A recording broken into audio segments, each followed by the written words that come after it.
Hey, all right, we're going to continue art production for Elemental Key.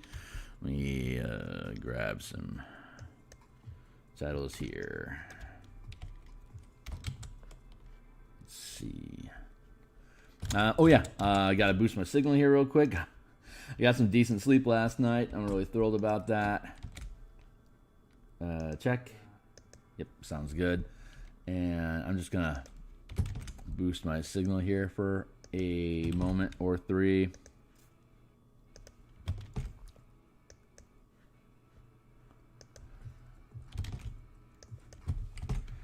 Here, I just gotta press a couple buttons. Maybe I should, I don't know, trim these things. Maybe I should put like a warning plate up or something. It's just, I can't guarantee when I'm gonna like actually wake up, so I don't want to guarantee when I'm actually going to start. It's a small scale problem, but we'll figure it out. Let's see. Check. Don't need that.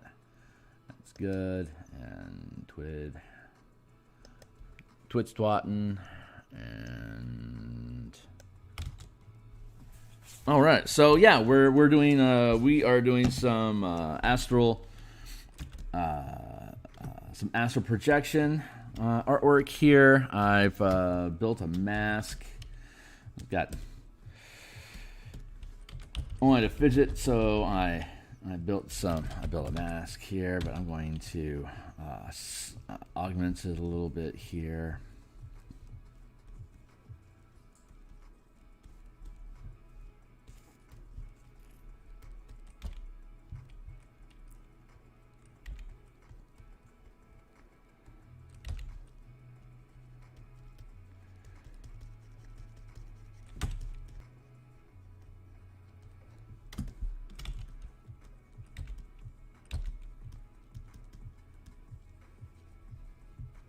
That feels pretty good.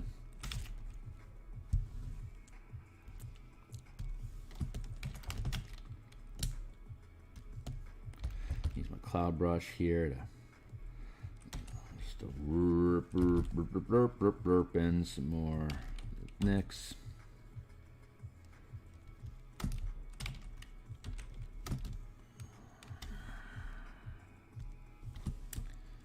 I want to get more cloudscape, more starscape in here. So I'm thinking, where are we at here? Here and here, and some green there.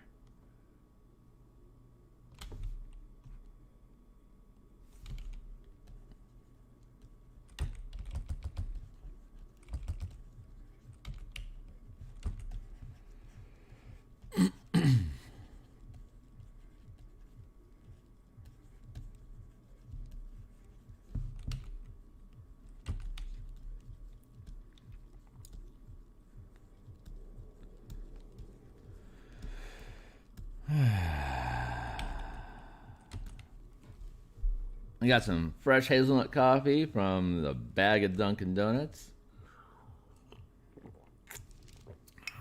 Dunkin' actually makes some pretty good grounds. No complaint.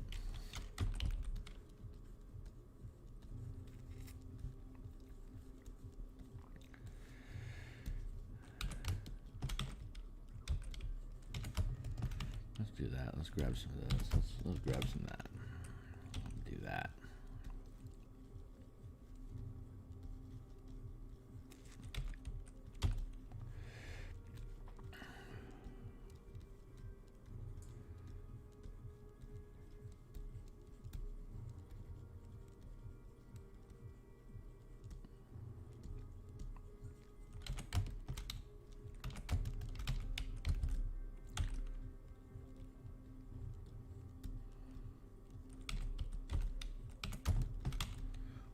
What is that, a reddish? Yeah, that looks good.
Do, do, do, do, do.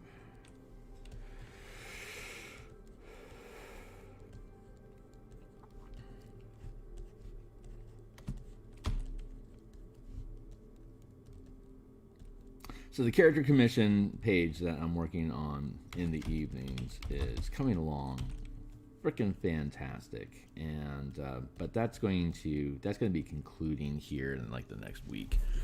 So it should be done probably by New Year's.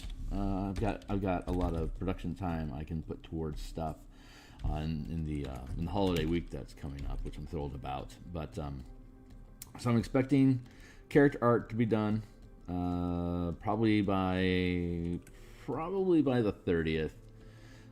If I go casual with it, or I decide to be nitpicky, and there's every reason for me to, because it's a fantastic piece and really good-hearted people. So if it takes me into the first week of January, so be it. But the way that it's curving out right now, it feels like it could easily be done before the new year. And this piece is going to be, well, this actual Nyx piece could be done as soon as today, which means I only have the mana playmat to build, and then just stringing up like pages and stuff like that inside the actual Word document for me to publish into a PDF. So this guy is going to be probably done also next week, because I got a lot of production time available to me to get it done. And so that means that I'm going to be opening up, like I've mentioned before, I'll be able to in the morning start doing Eberron art, which I am thrilled about. It'll be my first actual Eberron production piece. But beyond that, in the evening with the character commission done, that's going to open up design space time for me, unless I get grabbed up for another commission. I'll have that time available for doing 5e color mana production, mana character type stuff. Like right now, I think I mentioned it already. I'm looking to do a casual build for a reworked short rest sorcerer mana point, a short rest mana pool sorcerer using 5-color mana, and I think it's great because Coffee Lock is something that exists inside the game, which is, of course, anyone that's not familiar with the term, is taking the short rest spell slot mechanics of warlocks and then combining it with the sorcery point conversion to spell slots for sorcerers, and so you can start high stacking all these spell slots, all these warlock spell slots. And technically in 5e, that it's mechanically sound. It requires your DM to be on board with you taking multiple short rests instead of, like, say, a long rest, which of course in Xanathar's Guide to Everything encourages levels of exhaustion for every 24 hours that you go without actually sleeping, because you lose. And when you sleep, you theoretically take a long rest. Some DMs may foolishly allow you to, or I mean, if that's the kind of power level that you want in your game, you can allow. You could say that instead of taking a long rest while you take your sleep, you get 8 short rests. And I'm not that kind of DM, but the rule exists, so it's a loophole in the system, and so there's ways to resolve it. And if you make the sorcerer short rest, you can potentially coffee lock yourself inside your own resource pool, because you're regaining on short rest. Regardless of how, there's some other versions of sorcerer that have been built off of short rest mechanics, and again, the ongoing problem is the coffee lock concept of converting sorcery points into slots during your short rest cycle. And it's sensibly resolved by a DM not allowing you to spam short rests, but the theoretical space exists and needs to be resolved, because sorcerers are considerably higher power in their spell points than or even just spell slots. If you have sorcerers on short rest, because they are full casters that can gear up to 9th level, it needs to be addressed. So I think I've got some solutions to that. We'll be streaming it. We'll see how that shakes up, but I'm pretty sure I've got that locked down, and I've got some revisions going for color, the color traditions for Wizard, that I should hopefully be able to just swap out inside of the core mechanics book I already have published without having to do too much heavy lifting. Hey, right on. It's ooh. You know what? I don't think that parentheses is really gonna save you, but I mean it's a valiant effort. I still won't encourage anyone to actually click on anything like that or visit that site. But I really appreciate you showing up. And to show my appreciation, I will pretend you're a super fan that has made a dollar contribution to ask me a question in a world that has yet to manifest, where I have dozens of people on stream here and yucking it up and having fun with me. But that space exists in a place that we can get to. So I'm just going to act like I'm already there and address your question. So let's make up a question that the bot isn't capable of asking yet, but I am certain that AI is working on asking meaningful questions to act like engagement, to push its algorithm. So let's help the cause. So let's see. First off, what I need to do is make sure that I'm not being overly uniform with horizontal cloud movement, because it's Nyx, not clouds, and it doesn't have to operate like clouds operate in the real world. So I want to complicate it, intentionally complicating things. What kind of a question would a bot like this ask? Maybe if it was a new subscriber or someone who's taking interest in the work that I'm doing with Color Mana in general, might ask, "Hey Phil, you've got a lot of stuff on this page. Do you mind taking a tour of the page real quick for us to take a look at what's going on?" And my answer to that would be, you know what, I am going, as soon as our production is done and this drops into a full PDF, I'm going to do an entire walkthrough of the full book. The book's broken into 3 sections, but I don't mind looking now, at least at this page, because I'm busy. But I want to address the super chat and treat this person like someone who is investing in me and taking honest curiosity in the work that I do, and that is very flattering. So thank you. So let me just explain first, and then we'll take a look. The book is broken into 3 sections, and this is good practice for me for when I do my spiel, because it's probably going to be really ad hoc and really horrible. So this is good practice, and I appreciate the opportunity. So thank you for that, super user. I'm going to make a new layer here. The book is broken into 3 sections. One is elemental disciplines. If you use this book out of the box, just like the player's handbook wants you to use key and is the default system from the player's handbook, this book is useful to you because it comes with 50 new disciplines that are built like a paladin as a half caster that you prepare each day. So if you want to be a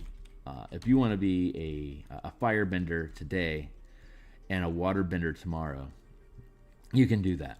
If you want to narratively play your game that that you're only one type of bender and that's what you're born into, then there's still more elemental disciplines per element than you have the ability to prepare each day. So you can, and if you want to say that I'm only ever a firebender, you still have variety that you can integrate each day using all the rules from a player's handbook. Super simple, and you can still just approach it from an elemental key perspective. Nothing else changes in the book.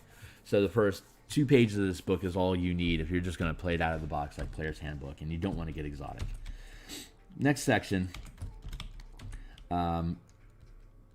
Actually, that's not quite accurate, because there's also a number of additional class features that are offered for people that are playing out of the box. It works exactly like any other monk tradition would work from the player's handbook. It just offers something more than just spells, because I treat the monk like a half caster, and each way tradition of monk is treated as is treated like its own class.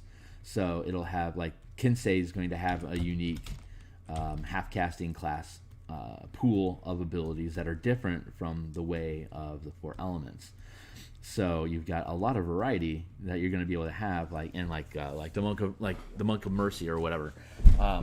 Lawn Death, for example, is going to have a completely different half casting class kit of spell selection than the Kinsei would have, than the Way of the 4 Elements have. So when you invest in monk, you're really investing in a unique half casting mini class or subclass, which is what I really feel like subclasses are in 5e, without breaking any of 5e rules. It's just a deeper dive and more development. So that's like the first 5 pages. And then the next set of pages is mana mechanics, new Tap Untap Burn mechanics that can be used for any half caster. That's introduced here for the monk as a half caster, as a martial class, and is going to be the precursor to the deeper dive of the Martial Powers book that I'm currently in development. And so it talks about tapping mana to maintain concentration. It imposes max key limits so that your abilities are scaling up at the same progression as Artificer or Paladin or Ranger does. So the power curve is recognizable and integrates more. I'm going to just grab some of that. Integrates more with the 5e system in general, and makes the monk a little less of an odd duck. Even though it's working on a short rest mechanic, that's really fun. But your game has to incorporate short rest mechanics in general. If your monk is the only one that needs a short rest, then you're going to be hard pressed to get the rest of the team on board with taking a break so you can catch up on your stuns. But assuming that you do, then the key mechanics offer a lot of variety, which I'll dive into. Like instead of having to maintain concentration, you can sacrifice the ability to cast disciplines at all to lock the current sustained concentration effect. As long as it is self cast. Like if you're buffing yourself, like Lawn Strider, for example, is an example of a spell that allows you to increase your movement speed, and it's a concentration effect, but if you lock it, then you're giving up your ability to cast other spells while you maintain that effect, but that maintained effect can't be disrupted. It can be dispelled, but you can't lose concentration and get knocked out of your lawn striding, as like one very specific example. And there's other mana manipulation rules that exist inside of that, which is the second half of the book. And then the third half of the book are new optional class features that utilize these different tapping mechanics that are alternatives, Tap Untap Burn alternatives to typical class features and optional class features that are available for the monk. So we are going to step back. I'm pretty happy with how that sits. I'm going to grab this real quick and strudel that in. And so we're going to take a second here and look at what we have on this page of optional class features. That if your DM is into 5 color mana spell point variant rules, which is a growing minority, but still obviously a minority. But if your DM is into this stuff, then these are features that you might see pop up. And even if your DM isn't into 5 color mana, there's a lot of options here that can be ported into your typical 5e game as just optional, better solutions than what is offered, like say in Tasha's Cauldron of Everything. So let's take a moment here for me to step away from the Nyx, and actually I'm going to renege on that here for a second and plop that in. Build that out. So Lumber, I really appreciate you theoretically asking that question, because this is good practice for me to do the walkthrough. Because I'm going to build the walkthrough as a separate video and then post it on the product description page of the book once it publishes. So you'll see both a link to all the artwork that I've done for this, as well as an intro video into the different mechanics of this book. So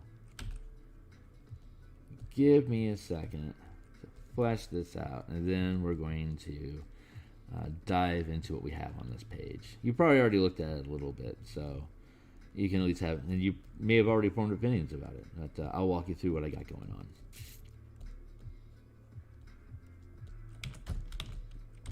This the mechanics in this book assume that the role of a monk is a skirmisher or like a midline fighter. So it's not as tanky as full casting classes, or as full martial classes. It's more akin to a cleric or a rogue than anything else. So it has the mechanics that has that same sort of risk reward level of elements. So it's just almost done here.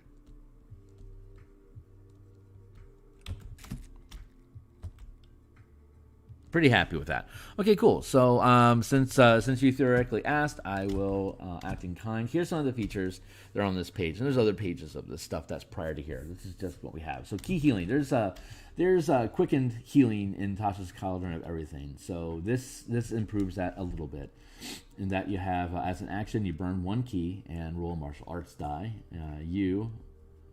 Or a creature you touch regain a number of hit points equal to the total rolled plus your wisdom bonus. Constructs and undead creatures touched can't be healed this way. This uses wisdom instead of proficiency bonus, so it rewards you for diving into your spellcasting ability score. The die progression is woefully low at 4th level, so I reduced the cost to 1 because it's insulting to have it be 2, because that's ridiculous. D4 plus PB equals a maximum of 6 for 2 key. That's ridiculous. So no. This just improves it. Focused Strike, which replaces the focused aim feature when you make an attack roll with an unarmed strike or a weapon you're proficient with. And you can burn 1 key to roll a martial arts die and add the result to your attack.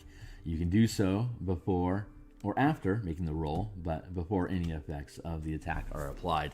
This is just a martial. This is a battle master maneuver that just implements using key instead of a preset die that you would roll as one of your dice resources. So this is going to feel really familiar to battle masters or people that are familiar with the fighter class in general.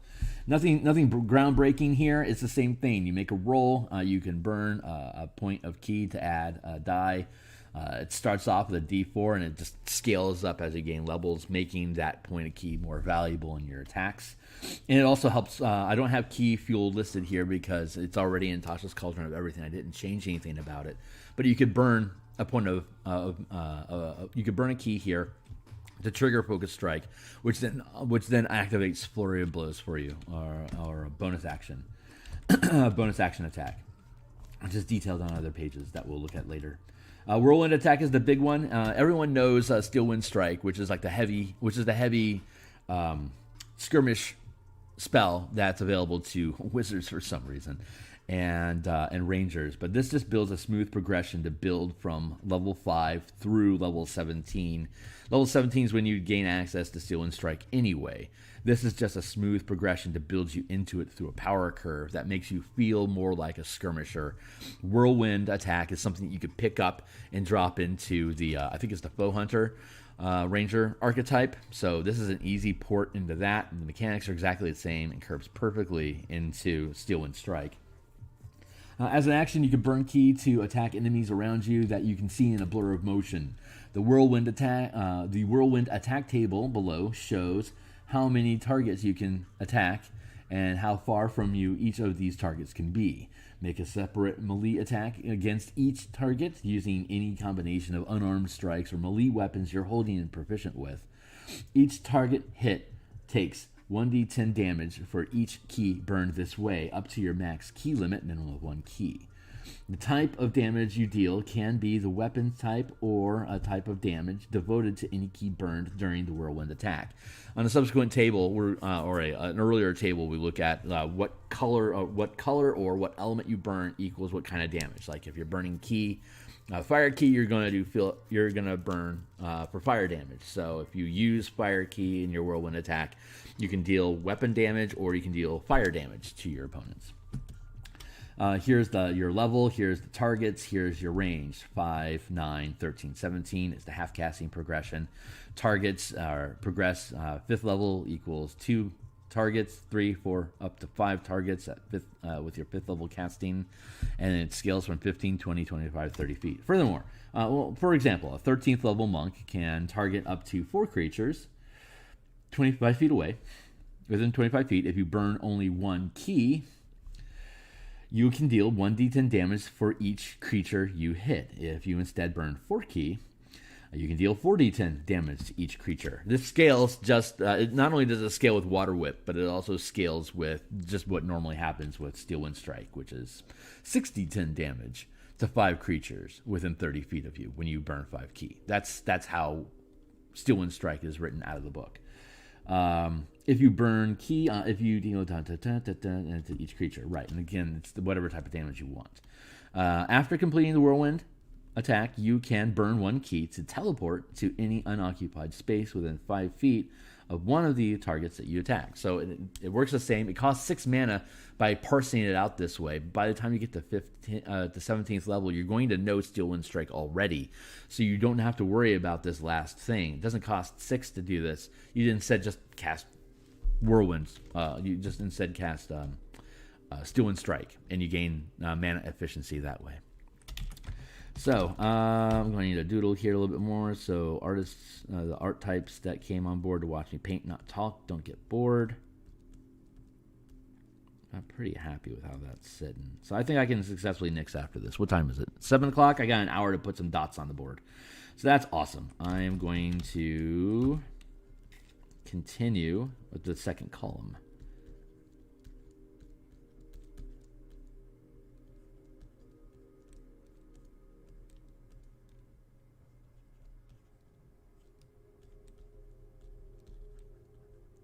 In a moment.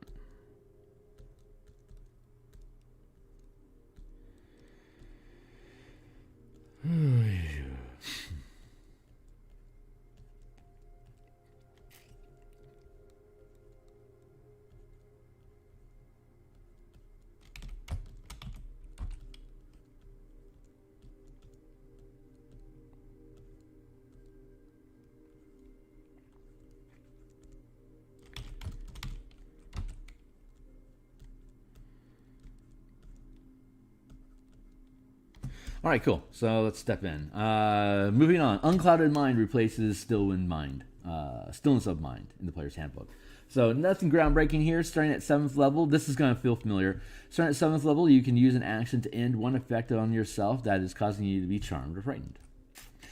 Here's the add-on. Additionally, when you fail an intelligence, wisdom, or charisma saving throw, you can burn 1 key to roll martial arts die and add the result to your saving throw, potentially turning the failure into a success. That's basically immunity to an effect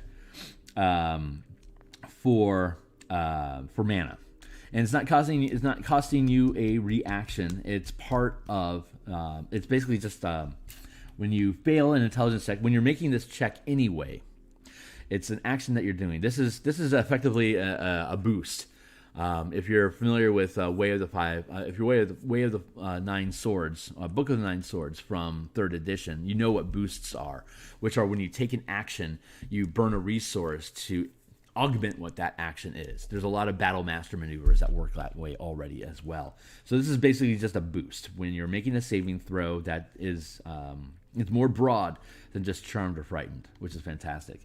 You can take an action to end those effects, or because because you failed your check in the first place, you can then follow up on your action to nullify those actions. But during your off action, you can burn ki to, again, it starts off with a D4, so it's not, well, by the time you're level 7, it's going to be a D6. So you're going to roll a D6 to add on to it, which is not any different from an inspiration die. It's about in league with gaining advantage on the die roll, and it costs you a point to do it. And of course, it continues to scale D10, etc. As you gain in level, so it gets better value as you gain up, and it makes it really difficult to keep your character locked down, which is kind of the aesthetic of the monk. It's they are meant to be hard to lock down. Tireless Body, 15th level, replaces Tireless Body replaces Timeless Body in the player's handbook. So it feels most of it feels the same. There's a little differences. Starting at 15th level, you gain the following benefits. You'll recognize a lot of these. You don't suffer the frailty of old age, and you can't age magically. You can still die of old age, however, which should feel familiar. You no longer need food or water, which feels familiar. Here's something new. During your turn, you can lock one key to sustain Tireless Body. While sustained, you don't need to breathe. That should feel familiar. Locking is when you reduce, like at 15th level, you have a maximum of 4th levels. So when you lock something, it drops you from having a max of 4th level down to a max of 3rd level. You're sacrificing some of your maximum spellcasting to lock an effect that can't be taken from you until you're knocked unconscious, or some other things that can take it away from you. But this is just a weird added value of how magical the monk class is. So not only do you not eat or drink, but you don't have to breathe while magic is sustaining your life. And the other thing that's new here is whenever you finish a short or long rest, as an action, you can spend 5 of your unspent hit dice. And at 15th level, you have a maximum of 15 resting hit dice. If you do, you can cast the Greater Restoration spell, targeting yourself to end detrimental effects on you, such as exhaustion, stat drain, life drain. You don't need to burn any ki to do this, and it doesn't need any material components. This is a heal added value to be self-sustained. So, and the hit dice expenditure is something that we're seeing more and more couture designers like myself dip into that space, because it can be a good sacrifice to have to decide between hit point restoration versus removing adverse effects, and it costs you 5 hit dice. So that's the same amount of that's the same level of spell. Greater Restoration is a 5th level spell, costs you 5 hit dice. You're going to see probably more and more of that evolving in time, not only from me but from other designers as well. 18th level, Empty Form replaces Empty Body. This is very similar to what's in the player's handbook. You can use a bonus action to tap or lock for ki to become invisible. Again, you're going to tap and burn. Tapping is sustaining an effect. Locking is permanently reducing, or when you have 4 ki tapped at 18th level, you're a 5th level you can cast 5th level spells. So this is reducing 4 of them to become permanently invisible while you sustain that. It's going to basically reduce you down to 1st level capabilities, but you can't lose concentration on the invisible. So it's really useful for utility stuff. Additionally, you can cast Astral Projection spell as a ritual without burning ki at all, or needing material components, which is different from the... I'm going to have to stop that and launch it again.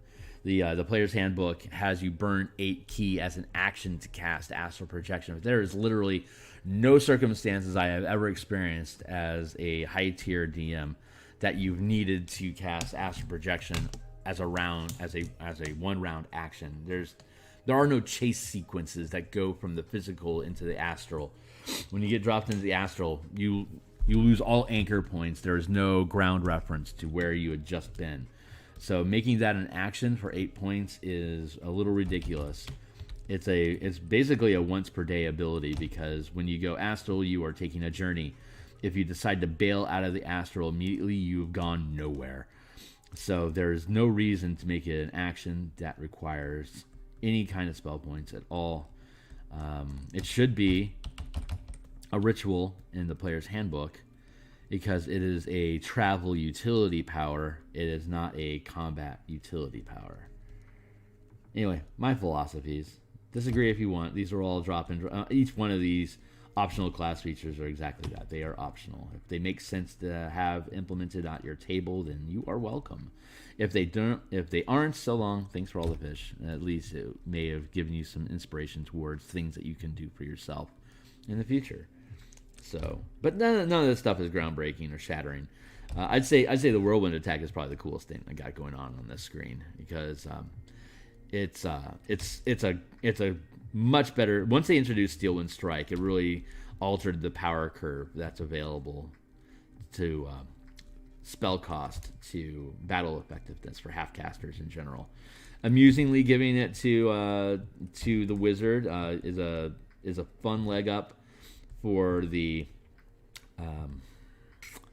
Blade Singer class, which is an off martial wizard tradition that I feel absolutely did not need it, but it got it anyway. So cheers to that. Where am I at here? There. I'm going to bend this just a little bit. And okay, cool. So that was my walkthrough. Thank you so much for the question. I hope the information that I provided on the page inspired you to check out the book. It'll be 100% preview. So once it's posted, you can read through the whole thing and then decide for yourself if you want to invest in it and encourage me to build more of them. I don't think it's reasonable to charge ridiculous amounts of money for people to pick up a book without having the opportunity to read it first. I think that's kind of shiesty. That's not a diss on anyone else that doesn't do that. It's just, if you're thinking about a business model, you can't sustain yourself just on the DMsGuild alone. The DMsGuild can change its policies at the drop of a hat and disable all the stuff that you're doing. So ultimately, what we want to be doing is publishing books that are full of ideas and then porting those ideas outside of DMsGuild into Patreon and into live streams like this to build conversations around how do I use this stuff to make my characters, how do I implement this in my campaign. And that should be that content, that communication effort should be where the bulk of your content is being driven. And the book itself, the supplements that you build to inform those conversations are available for purchase if the conversation inspires you. So the DMsGuild is more of an ideas platform that if you make the ideas available for people to absorb and trust your content, they will invest in you. There are a lot of YouTube channels out there, content producers that are launching Kickstarters for content that can't use 5e, that can't use Wizard of the Coast IP, that lean heavily on the SRD and being able to use the system reference document, the Open Gaming License contract, that allows them to use 5e at all in the first place. But they're not really paying or giving tribute to Wizards at all. But Wizards gets a good 15% of all the book sales that I make off of DMsGuild. So in my opinion, paying homage to the company that makes it happen is good stewardship and paying your dues. But once I build the book, I can take that conversation onto my own platform. So you see large content producers on YouTube like this that have a large community of trusted supporters that will buy their stuff because they want to support that guy. Well, in my opinion, buying these books is not only supporting me, but is also supporting the company that invested the time and research to build the tools that you came to watch in the first place. So it's nice to be able to like have a Patreon or Coffee or do a Kickstarter to produce content that isn't Wizards related at all. But 5 Color Mana is Wizards, and they have invested 30 years into this IP to make it strong, and I really want to support them in that effort. I think that's just good stewardship. Anyway, I'm rambling. You don't have to listen to me about that. This is just my own personal business philosophies and paying homage to those that have made these things possible.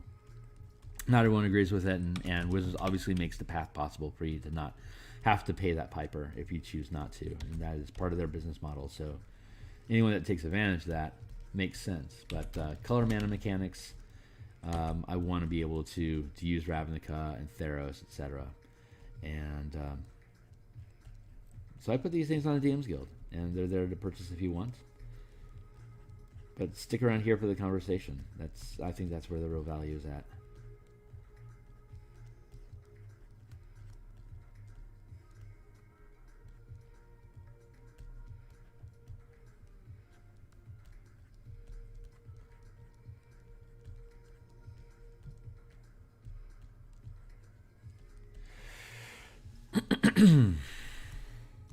Okay, so I'm going to duplicate this.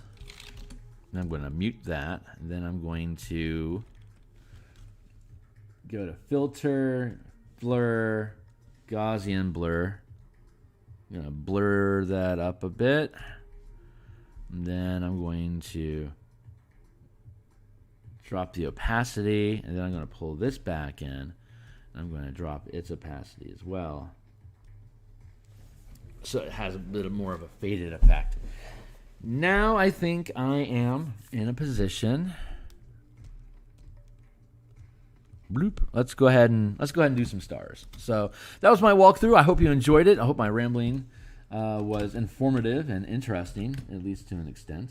And I'm going to more dots, more dots, more dots, more dots.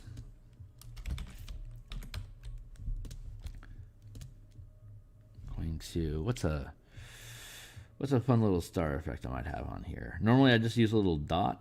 Maybe that's what I should do.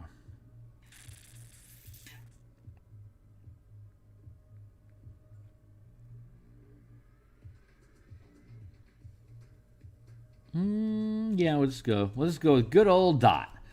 Always reliable.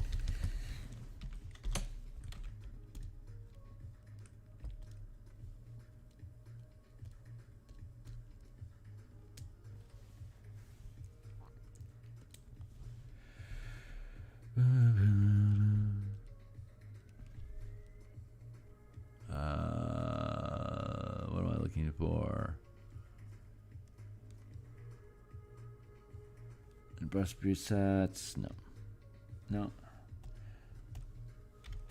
I'm looking for window equals brush settings. I'm going to go to spacing, and I'm going to space it out.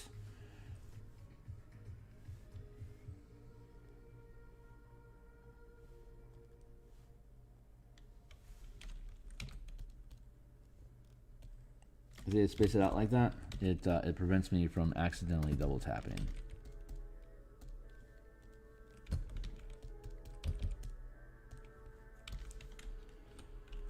Go with brush equals 0.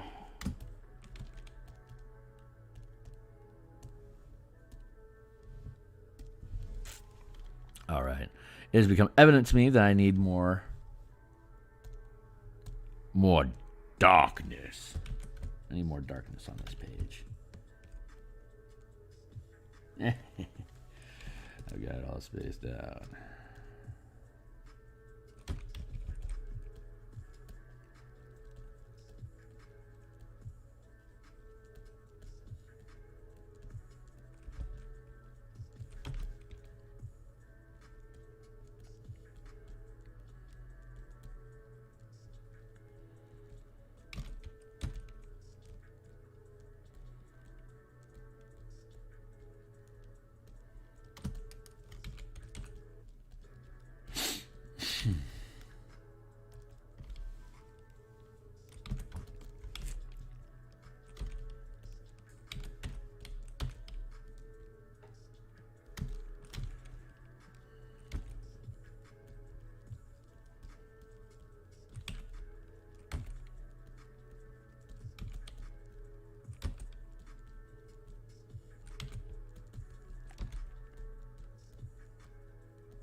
Acceptable.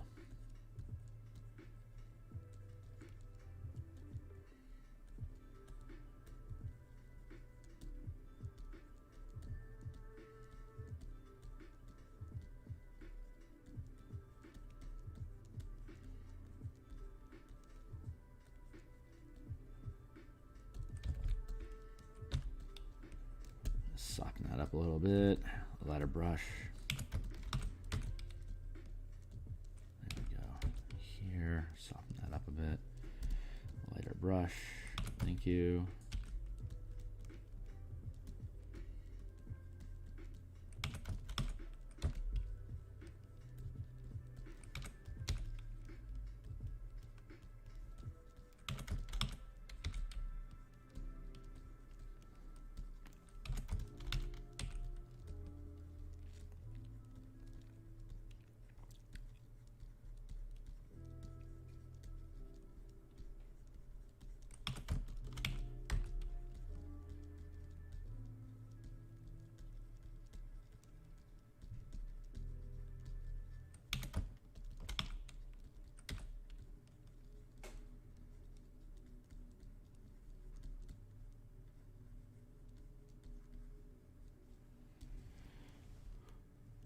Nice. Okay, cool. So back to the dots.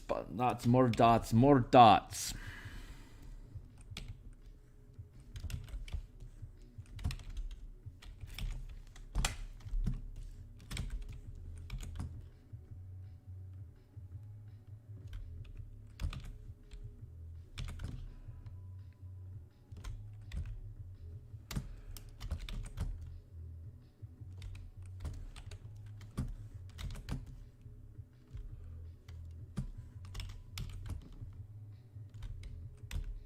Yeah, that'll do. Okay, cool. So zoom back in here. Zoomba, zoomba, zoomba. Collapse that.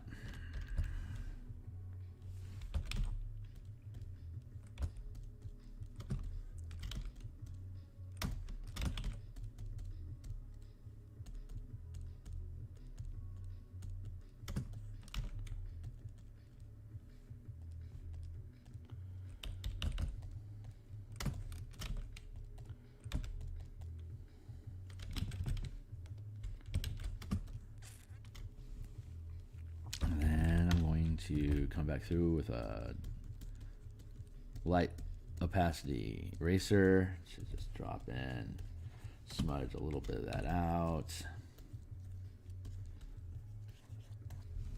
And then I'm going to build a new layer.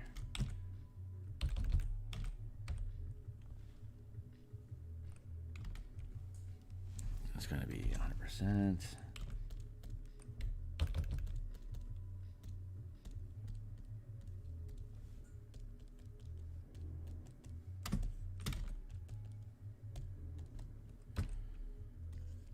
Smudge that down a little bit.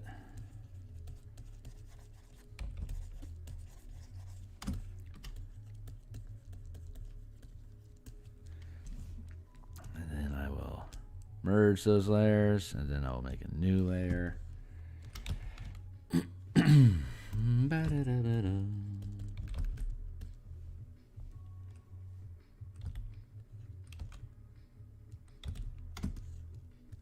Go grab a color sample.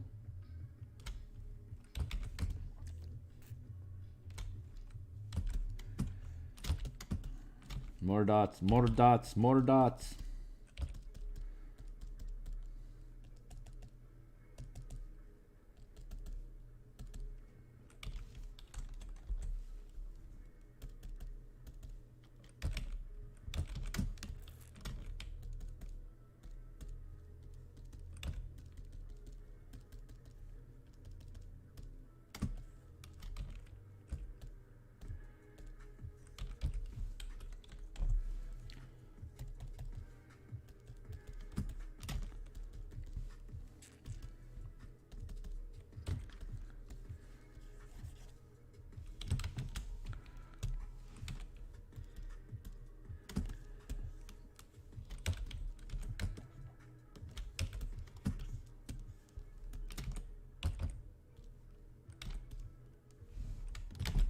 What is my, there.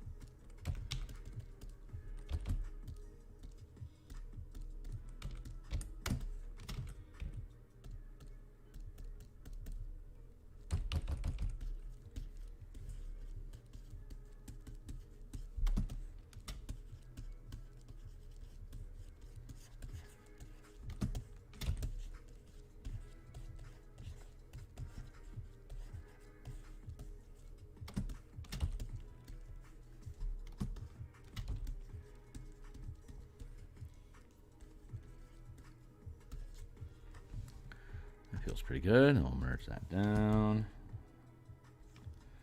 Grab some more.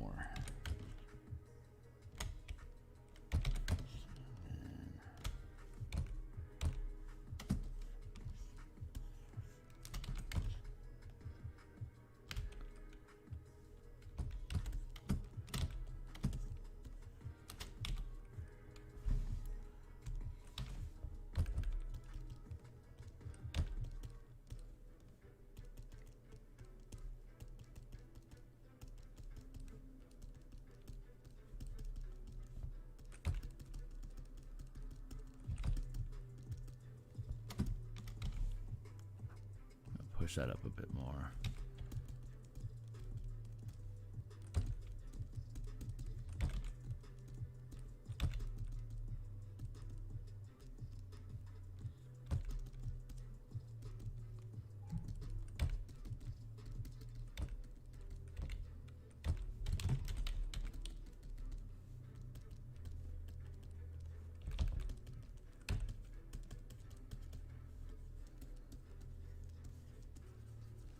Through here, blend that down, merge, blend that down, erase a little bit more.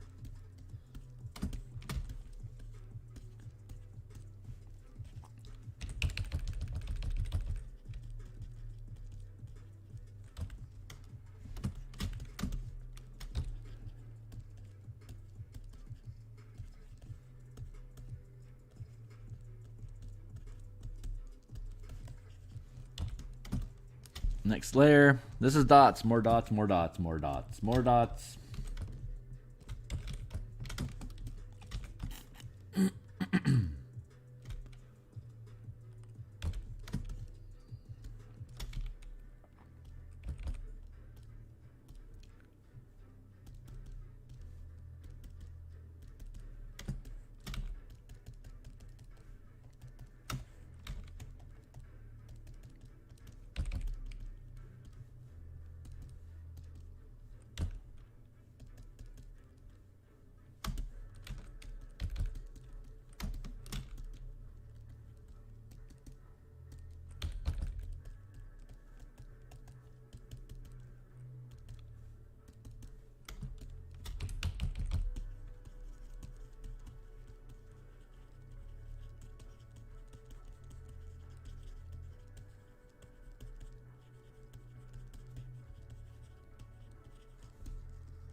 Merge that down, and then we'll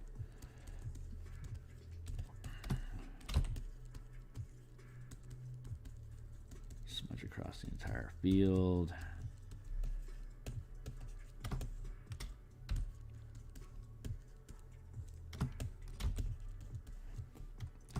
And we go and we build another one. This is just a layering effect. I know it takes a while. There's probably a scatter gun I could build that's more attentive, or not more attentive. It'd be less attentive, but more impactful, or maybe that's not the word either.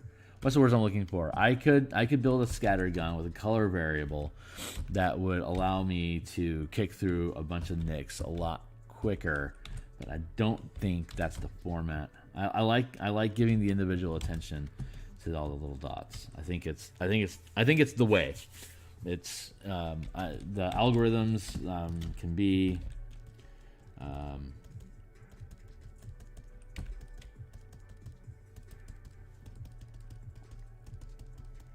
convincing, I guess, if you don't really, if you don't see enough of it. But I really like the idea of just having that hand-drawn effect.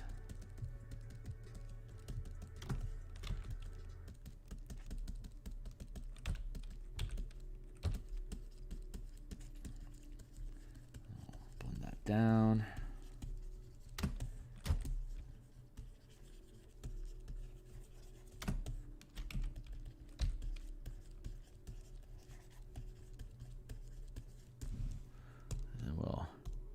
No, no, no. We do not want to flatten that image. Thank you. Let's save now before I really just make a mistake. Thank you. And then we will go in here and we will drop that again.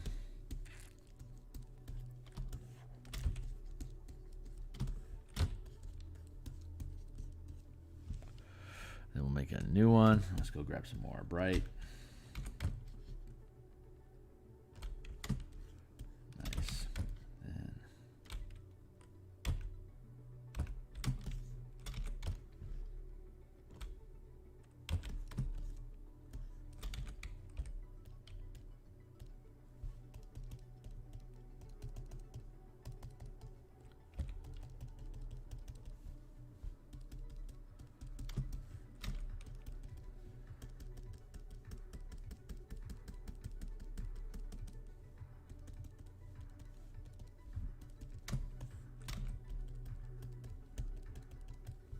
what is it? 7:30? I got a half hour of dots. Holy Hannah.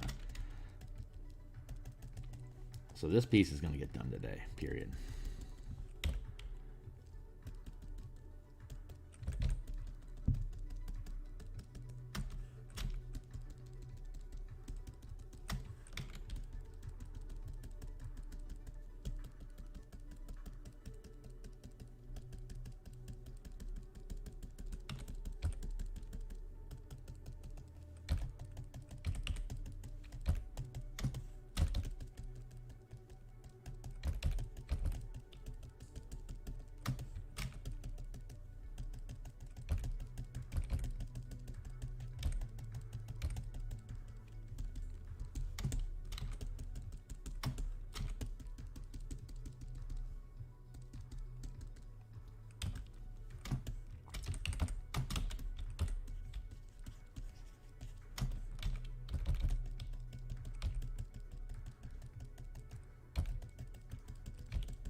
Cool.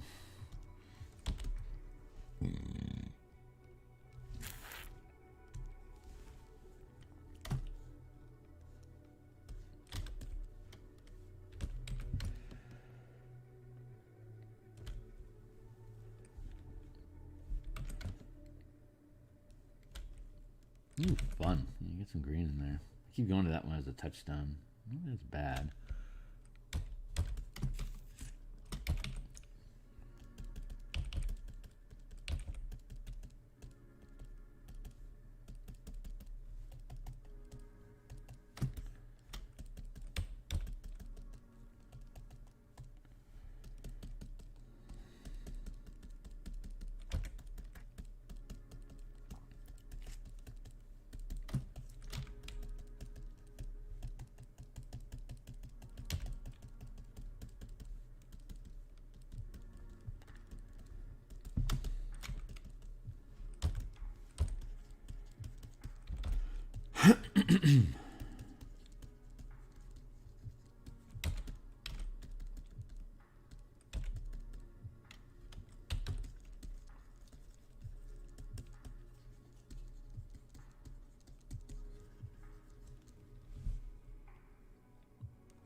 Meh.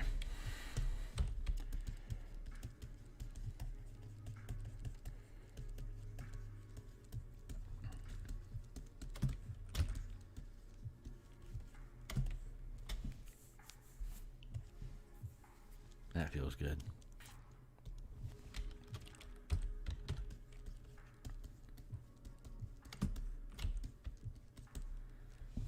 All right, he was gonna keep doing them dots. More dots, more dots, more dots, more dots. I'm gonna saturate that sky with dots. More dots, more dots, more dots.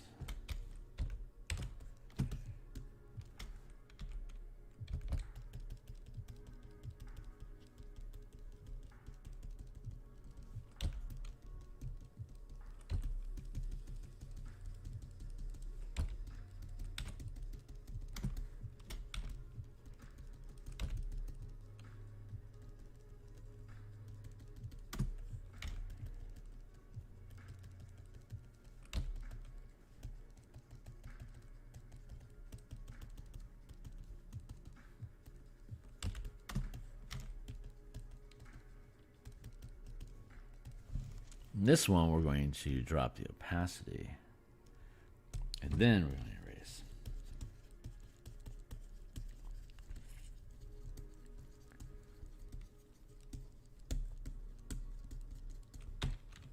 Bump up to 30% here.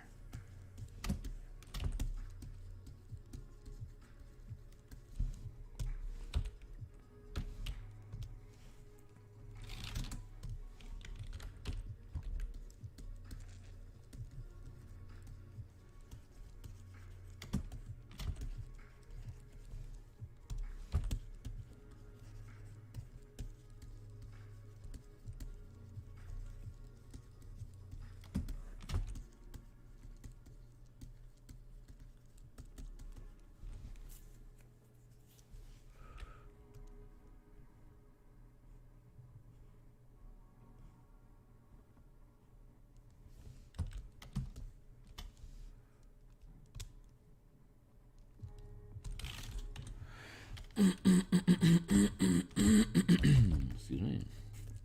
Oh, hey, it's coffee time. Clear my throat. Coffee time.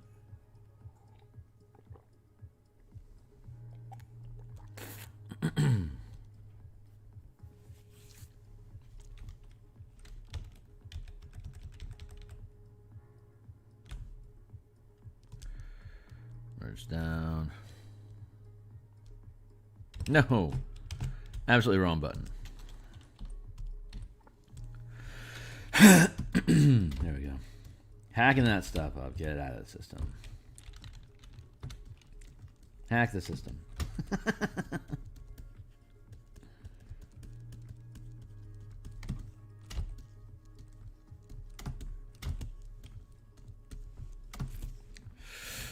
More dots, more dots, more dots. The more dots, the more it feels.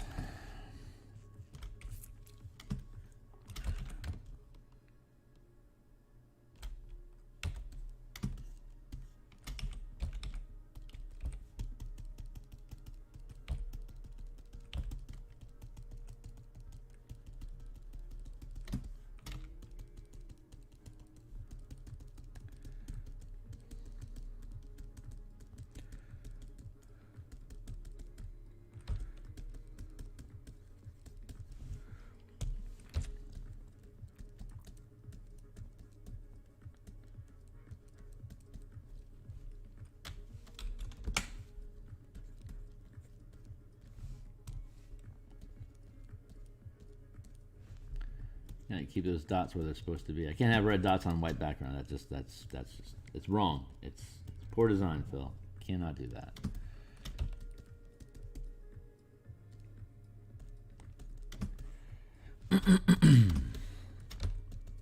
There. All right, back on track.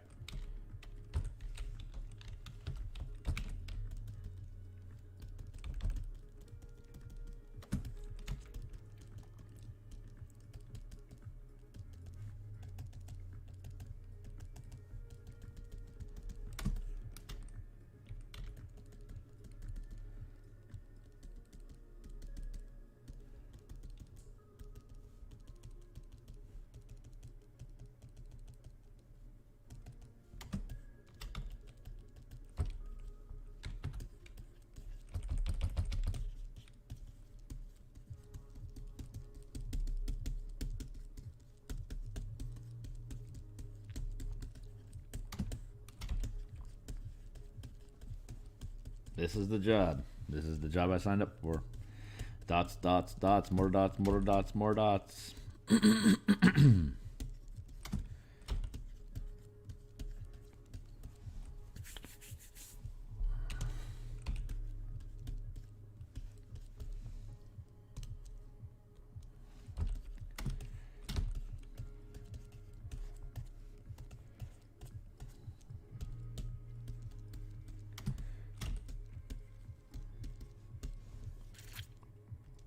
More dots, more dots, more dots, more dots, more dots.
Now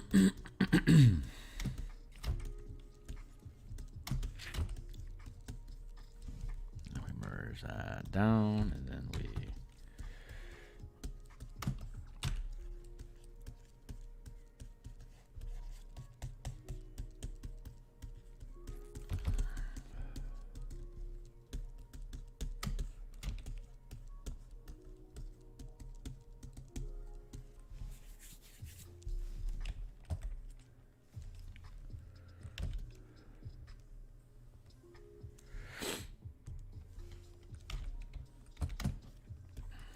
see. Nice.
Merge that down and hit all of it again.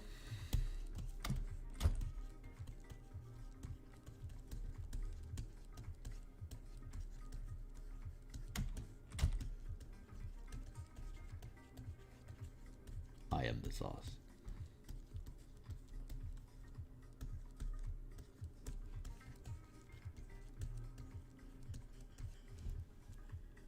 $7:45, so we got 15 minutes of dots.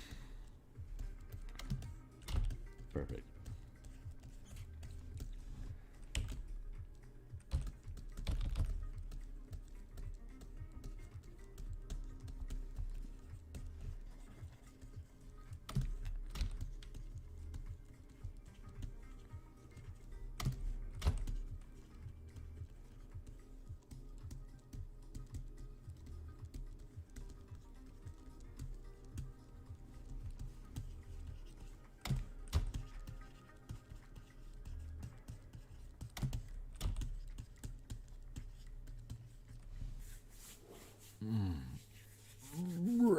More coffee, more coffee. Step away for some coffee. I'll be right back. It's coffee time, children. I am so pleased. What a fun book.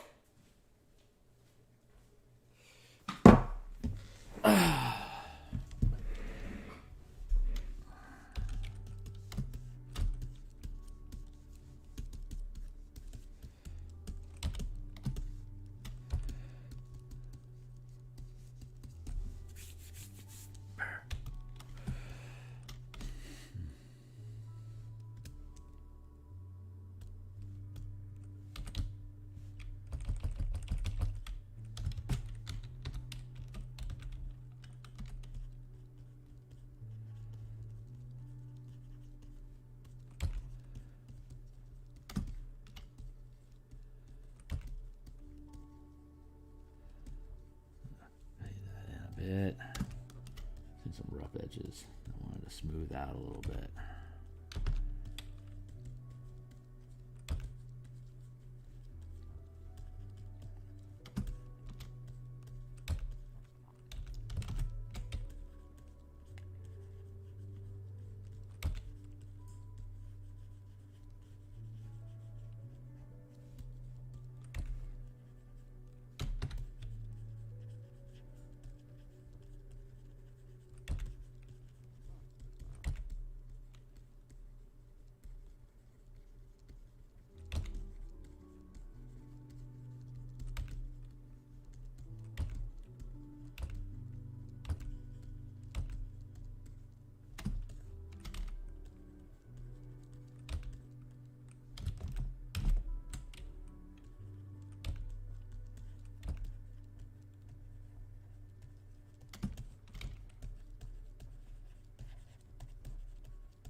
Good. Now,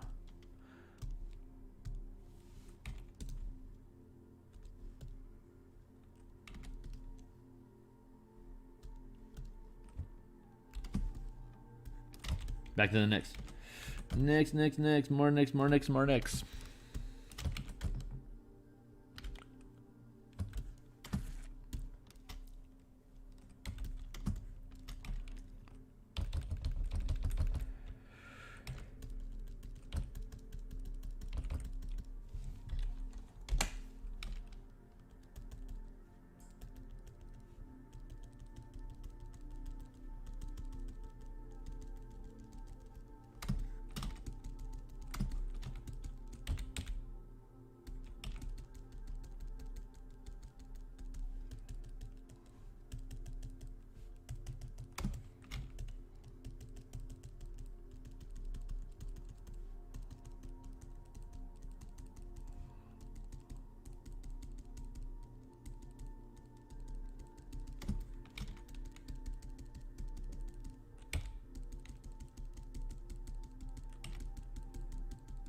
Merge down 10%. Do it again.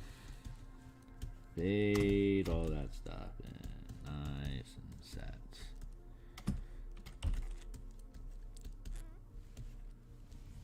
Then we do it again. More dots. New color. Go back to that. And grab that one.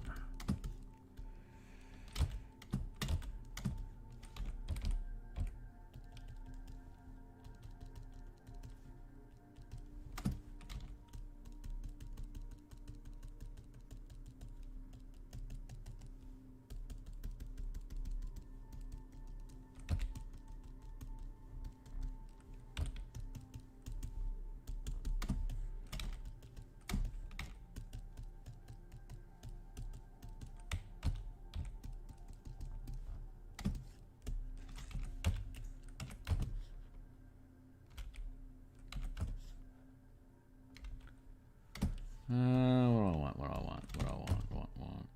Here.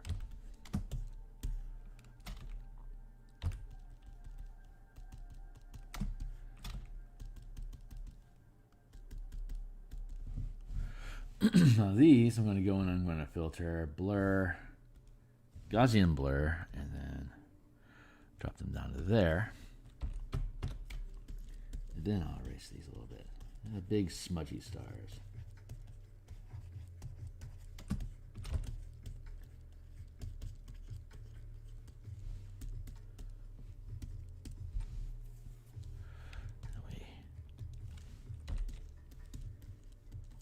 Merge down and fade it some more. We go back in, we grab more nicks.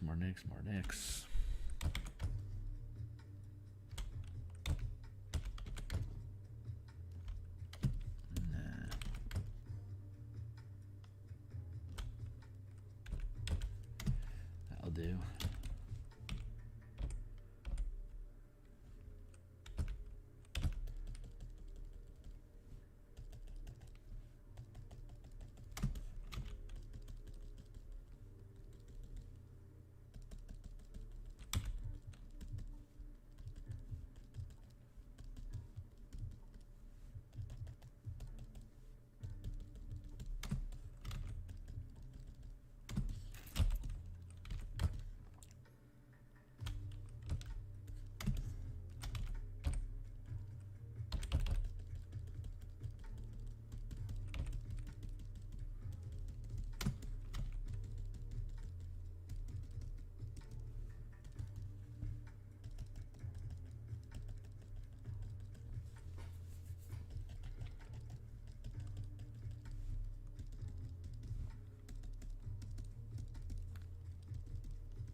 Filter, blur, Gaussian blur,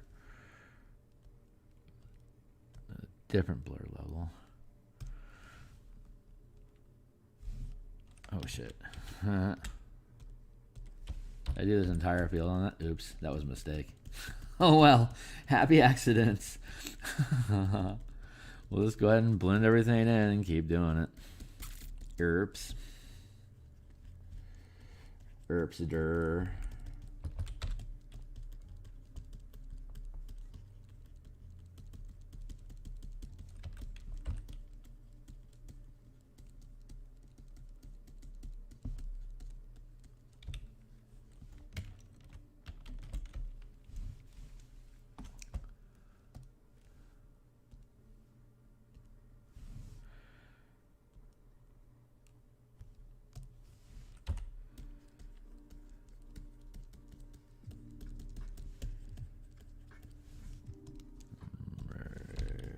Down.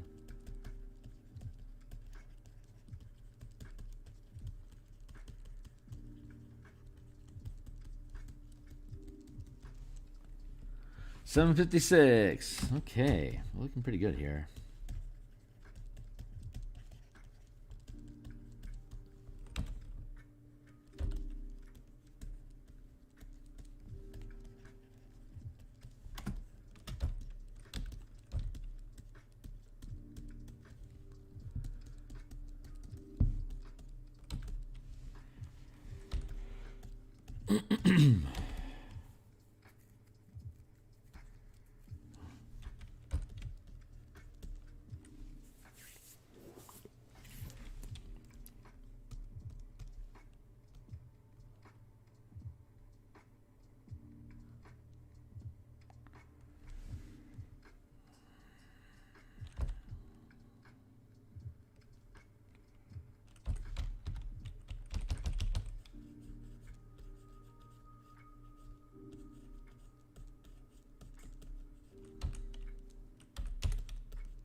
Nice. Hey, Issy. Yeah, you're right. It's I gotta go.